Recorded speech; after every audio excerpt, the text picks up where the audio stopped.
네, 잘 보셨나요?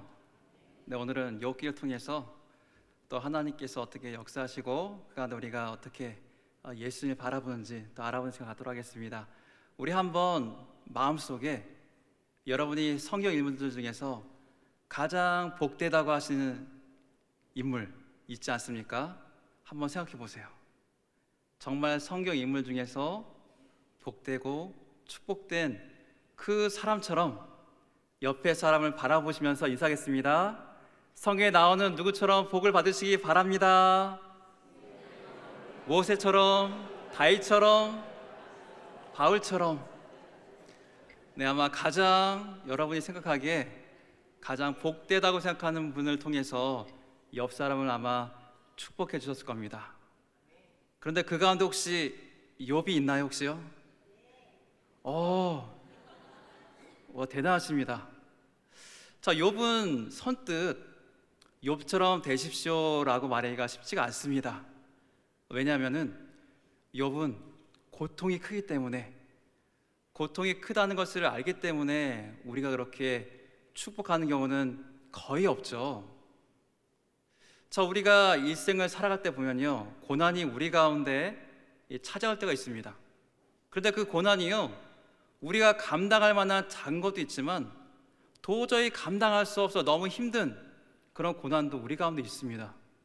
그런데 그런 고난이 이유를 알면 그나마 낫겠는데 이유도 없이 고난을 당하면요, 마음이 더 힘듭니다. 그 고난이 크면 클수록 그 이유를 우리가 알고 싶은데 그러지 못할 때 우리 인생은요, 더욱더 비참해 보이고요, 더욱더 힘듭니다.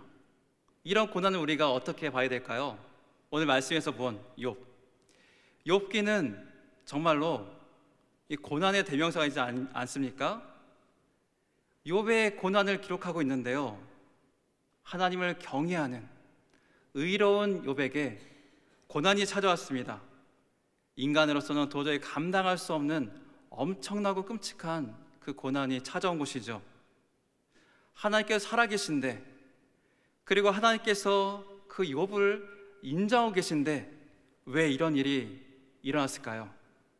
왜 하나님께서는 그 큰 고난을 욥에게 허락해 주셨을까요? 그리고 우리는 그 고난을 어떻게 바라봐야 될까요? 저 오늘 말씀을 통해서 우리가 알아보며 또 그 고난을 어떻게 볼지 함께 우리 말씀을 통해서 알아보도록 하겠습니다. 자, 욥은 그 내용이, 욥기의 내용은 바로 고난이 그 중심 가운데 있습니다. 우리가 생각하기만 해도 끔찍하고 우리에게 이런 고난이 찾아오길 바라지 않은 그런 고난들이죠. 왜 욥은 이런 고난을 받아야만 했을까요? 욥기를 읽으면서 이런 질문들이 계속해서 마음속에서 일어납니다. 어떤 사람이길래 이런 고난을 당할까요? 자, 욥은 아라비아 사막의 북부 지역에 있는 우스라는 곳에 살고 있는 사람이었습니다. 노아와 같이 정직한 사람이었고요, 하나님께서 그에게 많은 재산과 그리고 많은 자녀들과 또 많은 소유를 풍족하게 주셨습니다. 거부였고요, 그리고 영향력 있는 사람이었습니다. 이뿐만이 아닙니다. 혹여나 그 사랑하는 자녀들이 하나님 앞에 죄를 짓지 않았을까, 자녀들을 위해서 번제를 드린 사람이었습니다. 그만큼 내 안에, 내 자신 가운데 죄가 있지 않은지 살피는 그렇게 경건한 사람이었습니다. 부자였고 경건한 사람, 이런 사람을 어디서 찾아볼 수 있겠습니까? 문제는 이 경건한 욥에게 놀라운, 도저히 생각할 수도 없는 고난이 찾아왔다는 겁니다. 하루아침에 모든 소유를 다 잃어버리고 자신의 그 몸마저 병으로 인해서 큰 고통을 당하고 있습니다. 자, 이 사건은 하늘에 있는 하나님께, 천상에 있는 하나님께 사탄이 찾아오면서부터 이야기가 시작됩니다. 하나님께서는 욥과 같이 정직하고 온전하고 하나님을 경외하는 사람이 없다고 말씀하셨습니다. 욥을 자랑하신 겁니다. 사탄이 이 이야기를 듣고 가만히 있을 수 없었습니다. 사탄의 이름이 무엇입니까? 바로 참소하는 자, 비방하는 자 아닙니까? 하나님 앞에 나와 욥에 대해 비방하기 시작합니다. 욥이 경외하는 것은, 욥이 하나님 경외하는 것은 그를 보호하시고 많은 재물을 주셨기 때문입니다. 이렇게 욥의 동기가 옳지 않다고 헐뜯었습니다. 만약에 그가 가진 모든 것을 다 가져간다면, 빼앗아 간다면 그 욥이 하나님을 저주하고 욕을 할 것입니다. 이렇게 중상모략을 했습니다. 자, 이때 하나님께서는요, 욥을 두둔하시지 않으시고요, 두둔하셨으면 좋겠는데 욥을 옹호한 것이 아니라 그 사탄의 말대로 그 모든 재산과 자녀들을 모두 빼앗아 가도 된다고 허락해 주셨습니다. 그마저도 안 됩니까? 사탄이 또 요청합니다.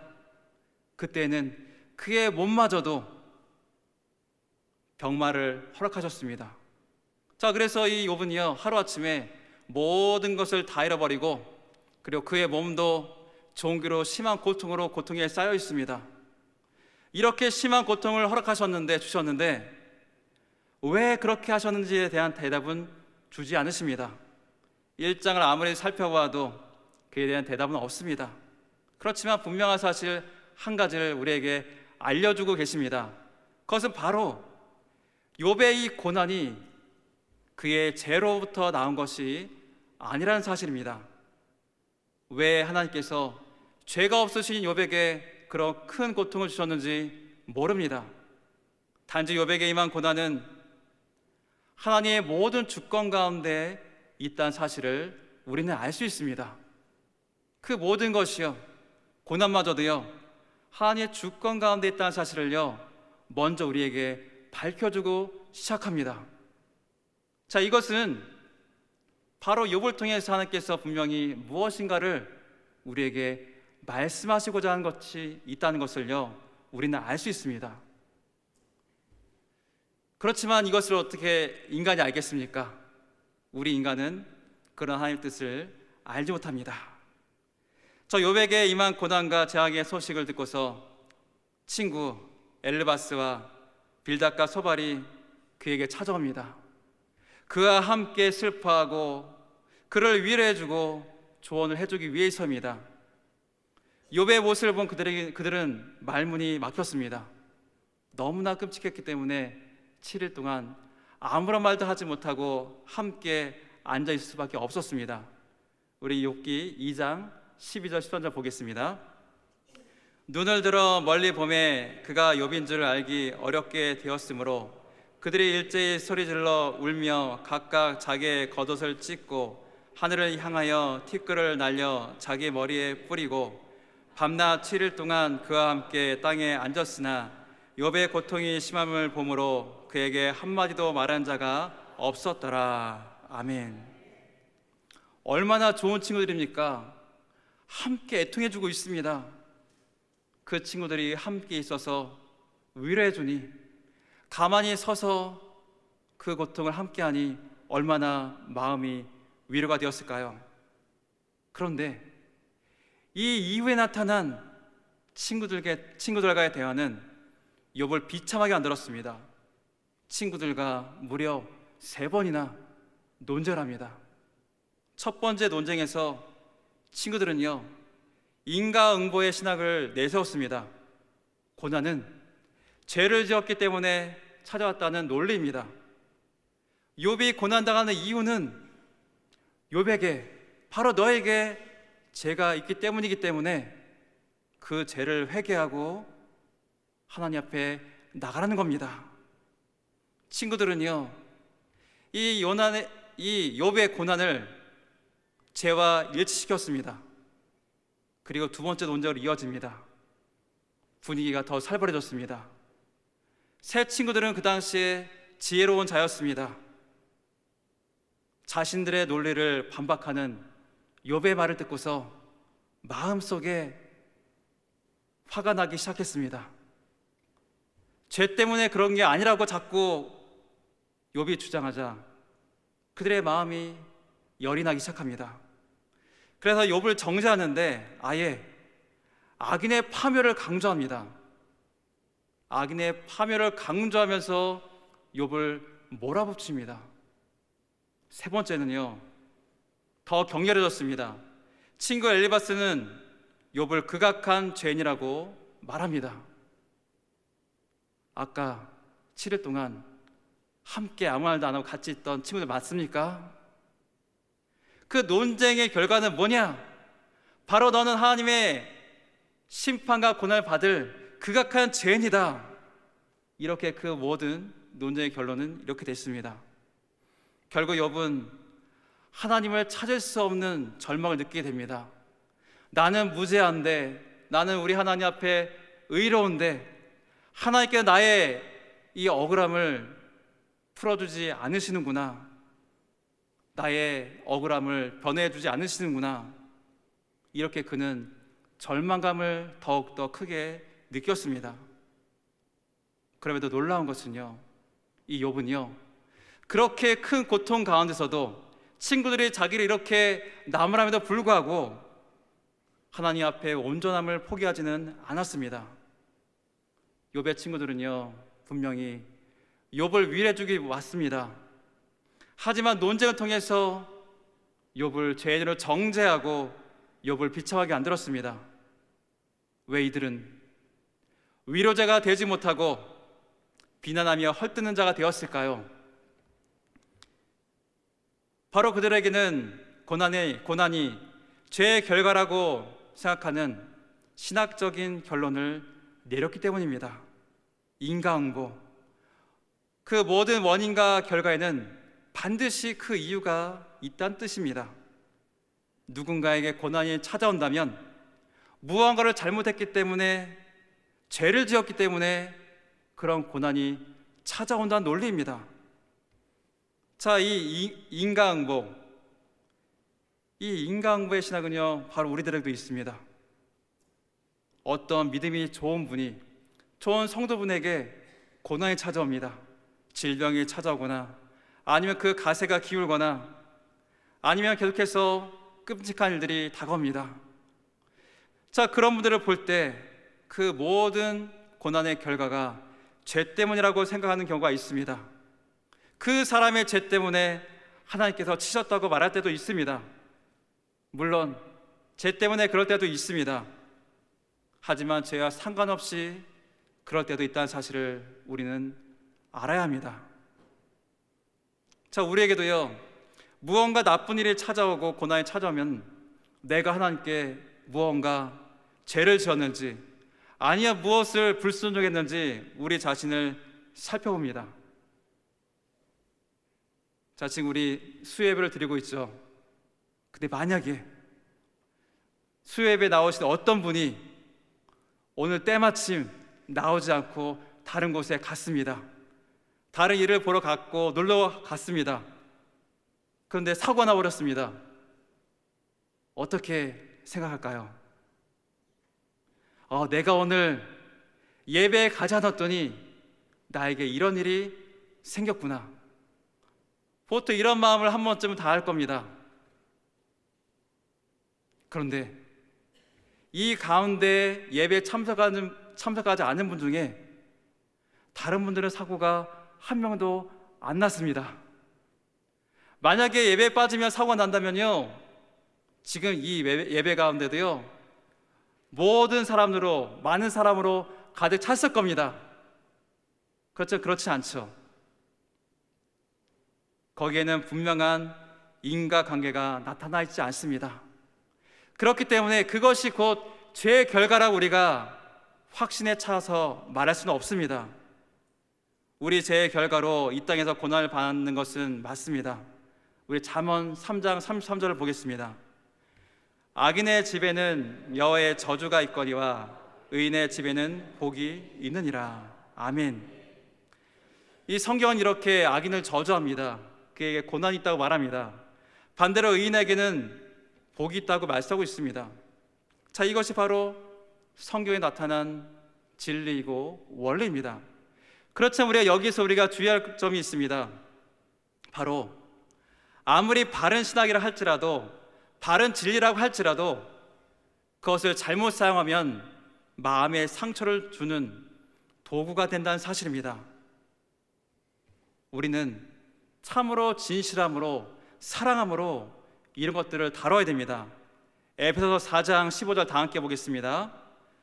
오직 사랑 안에서 참된 것을 하여 범사에 그에게까지 자랄지라. 그는 머리니 곧 그리스도라. 아멘. 자, 오직 사랑 안에서 참된 것을 하라고 말씀하고 있습니다. 참된 것이 뭐겠습니까? 성경에 나타난 바른 진리, 우리가 하나님 말씀에 순종해야 될 것들, 그 모든 것들이 다 참된 것입니다. 그런데 그것을 하기 위해서는 그런 것들이 올바로 하나님 앞에 인정받고 올바른 효과가 나타나기 위해서는 오직 사랑 안에서 우리가 그런 것들을 해야 된다고 이 에베소서는 분명히 말씀하고 있습니다. 우리가 진리를 말할 때도 그 안에 분명히 우리의 사랑이 있어야 됩니다. 그렇지 않다면 우리가 진리를 말하면서도 그 사람을 상처주는, 그 사람을 해하는 그런 도구가 될 수밖에 없습니다. 또 주의해야 할 것이 있습니다. 죄로 인해서 반드시 고난이 찾아오는 것이 아니라는 사실입니다. 의인에게도 고난 찾아옵니다. 아브라함에게도 고난 찾아왔고요, 다윗에게도 찾아왔습니다. 그리고 심지어 우리의 구주가 되신 하나님의 아들이신 예수님에게도 고난을 찾아왔습니다. 아무런 죄가 없으시고 무죄하신 우리 주님께서 우리의 죄를 담당하시기 위해서 고난을 당하셨습니다. 자, 이렇게 의로운 사람에게도 고난이 찾아올 때도 있습니다. 욥에게 필요한 것은 그 고난의 원인이 무엇인지 따지는 것이 아니었습니다. 그의 죄가 무엇인지 밝히는 것도 아니었습니다. 욥에게 필요한 것은 따뜻한 위로였고, 그 고난에도 불구하고 하나님을 원망하는 것이 아니라, 하나님을 떠나는 것이 아니라, 그 고난에도 불구하고 하나님을 더욱더 바라보며 의지하자라는 그런 권면이 이 욥에게 필요했습니다. 함께 슬퍼하고 그를 위해 기도하고 하나님의 말씀으로 위로해주고 격려해주는 친구들이 필요했습니다. 자, 우리도 욥의 친구들 같이 할 때가 있지 않은지 우리를 돌아봐야 됩니다. 모든 것을 다 아는 것처럼, 하나님과 같이 모든 것을 꿰뚫어 아는 것처럼 다른 사람의 상처를 주는 경우가 있습니다. 우리는 그런 착각에서 벗어나서 정말로 그 사람을 위해서 기도하고 그 사랑을 사랑하는 마음으로 그를 위로하고 권면해야 됩니다. 자, 이를 통해서 우리는 그런 고난들을 이겨낼 수 있습니다. 친구들과 오랜 논쟁 가운데 이 욥은 그 마음이 정말 아프고 절망 가운데 있었습니다. 마침내 우리 하나님께서 폭풍 가운데 나타나 욥에게 물으셨습니다. 하나는 자연 세계에 대한 지혜였고, 다른 하나는 인간이 전혀 이해할 수 없는 초자연적인 영역에 대해서 물어보셨습니다. 이 질문에 베헤못과 리어야단이 등장합니다. 이 두 짐승은 고대 문헌에 나타나는 혼돈과 악을 상징하는, 그리고 하나님에 대해서 싸우는 무서운 동물들을 말합니다. 정말 놀라운 괴력을 가졌다고 묘사하고 있습니다. 그런데 이런 큰 힘을 가진 그 괴물조차도 만물을 창조하시고 다스리시는 하나님의 능력을 능가할 수 없고, 그 모든 하나님의 섭리 가운데 하나님의 창조물이고 하나님의 뜻 가운데 사라질 수밖에 없는 그런 존재일 뿐입니다. 욥은 이 하나님의 질문 가운데 깨달았습니다. 하나님의 지혜는 인간의 지혜를 초월하고, 그리고 하나님의 모든 권능은 이 세상 어떤 권능보다 더 뛰어나고, 그리고 하나님의 그 계획 가운데 이 모든 것을 다스리시고 섭리한다는 사실을 말이죠. 세상의 모든 존재가 하나님의 주권 아래에 있습니다. 하나님의 통치 가운데 있습니다. 하나님께서 주신 고난의 의미를 여전히 이 욥은 다 깨달아 알지 못합니다. 그렇지만 분명히 그 권능의 하나님, 그 모든 창조 계획 가운데, 지금도 섭리한 그 계획 가운데 바로 욥, 그 자신이 그 가운데 있다는 사실을 알았습니다. 그 하나님께서 욥을 단련하시고 또 선한 계획으로 인도하신다는 사실도 알았습니다. 자, 이러한 사실을 알게 되자 그가 가졌던 마음에 있던 하나님을 향한 원망의 마음이 다 사라지고, 고난에 대한 절망의 마음이 다 사라지고, 하나님 앞에 겸손하게 나가 그 앞에 회개하고 복종을 합니다. 그의 모든 것을 다 하나님께 맡겨드리고 고난 가운데 그 높으신 하나님을 만나게 되었습니다. 우리 욥의 고백을 다 함께 보실까요? 욥기 42장 5절 6절입니다. 다 함께 읽겠습니다. 내가 주께 대하여 귀로 듣기만 하였사오나 이제는 눈으로 주를 배움나이다. 그러므로 내가 스스로 거두어드리고 티끌과 제 가운데서 회개하나이다. 아멘. 욥은요 자신의 그 무지함을 깨달았습니다. 하나님을 더욱더 확실히 알게 되었고, 그리고 고난 가운데 있는 그 자신을 온전히 하나님의 그 모든 생각과 판단에 온전히 맡기게 되었습니다. 고난을 통해서 더욱더 깊이 그 하나님을 만나고 깨닫고 다시 그가 회복하게 된 것입니다. 이런 욥의 고백을 들으시고 하나님은 친구들의 말보다 욥의 말이 의롭다고 선언하셨습니다. 그의 모든 것들을 다시 회복시켜 주셨습니다. 자, 이런 회복, 하나님께서 이 욥의 모든 것, 그의 재산과 그의 자녀들과 그의 몸을 회복시켜 준 이 사건, 이 일은요 바로 욥에게는 죄가 없다는 사실을 하나님께서 확증해 주시는 것입니다. 하나님은 자신의 사랑하는 종들을, 사랑하는 자녀들에게 풍성한 축복을 내려주시는 능력을 가지셨습니다. 그리고 그런 풍성한 은혜를 주시고 복을 주신 그분께서 우리를 신실하게 지키신다는 사실을 하나님께서는 이 사건을 통해서 친히 증명하셨습니다. 하나님께서 하나님이 어떤 분이신지를 친히 이 욥을 통해서 증명하신 겁니다. 자, 우리에게도 고난이 찾아옵니다. 지금도 고난 가운데 하나님 앞에 울부짖는 분도 있습니다. 그 고난이 왜 찾아왔는지 알 수가 없기 때문에 더욱더 하나님 앞에 나와 부르짖는 분도 있습니다. 나의 죄 때문에 그럴 수도 있습니다. 나의 죄가 아닐 수도 있습니다. 하지만 분명한 것은 우리가 그것을 알지 못하지만 나보다 더 위대하시고 모든 것을 능통하신 하나님의 그 지혜, 하나님의 능력은 우리의 모든 상상력을 초월하여서 우리를 인도하시고 선한 길로 이끄시고 다시 능력으로 회복시켜 주신다는 사실입니다. 자, 그렇기 때문에 고난 가운데서도 우리는 낭망하지 않을 수 있습니다. 고난 가운데 우리에게 다가와서 우리를 이끄시는 그 하나님을 우리는 만날 수 있습니다. 우리는 그분의 계획을 모르지만 그분은 정말로 선한 길로 그 모든 계획 가운데 지금도 우리를 인도하고 있다는 사실을 믿으시기 바랍니다. 자, 이러한 사실을 통해서 우리는 고난을 이겨내고 그 가운데서 우리 사랑의 하나님을 만날 수 있습니다. 그리고 욥은 우리에게 예수님을 또한 보여주고 있습니다. 아무런 죄가 없으시지만 고난의 종으로 이 땅에 오신 예수님, 십자가 죽음의 고통 가운데 돌아가신 그 주님도요, 고통 가운데 끝나지 않으셨습니다.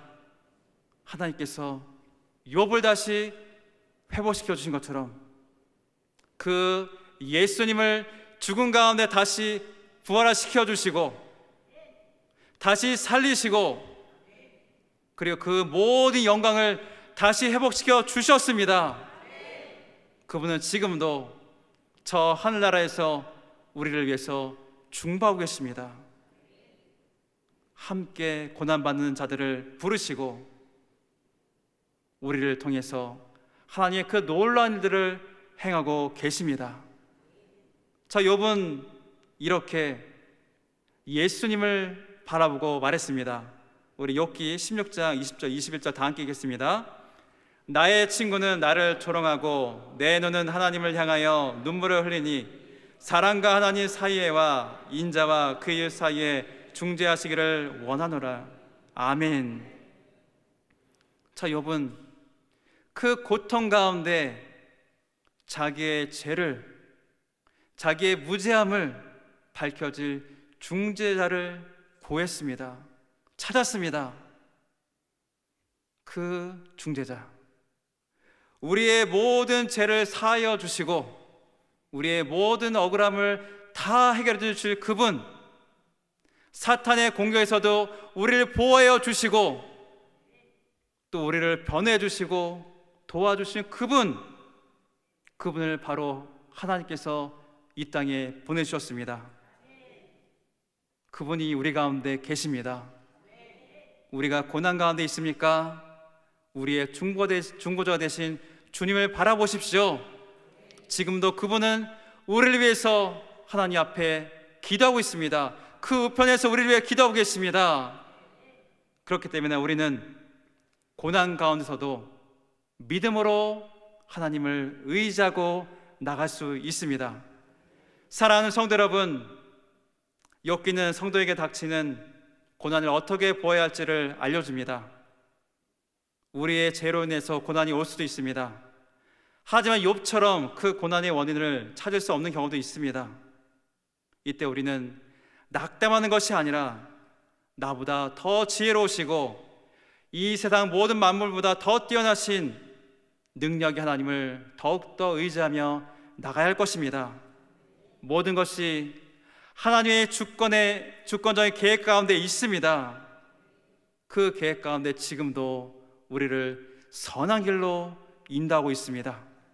지금이 우리가 고난 가운데 있지만 하나님은 우리를 이끌어 가시고 다시 우리를 회복시켜 주시고 하나님의 영광의 자리로 회복시켜 주심을 믿으시길 바랍니다. 그 가운데 우리를 사랑하시고 우리가 함께 하시는 그 하나님을 만나시기를 주님의 이름으로 간절히 축원드립니다.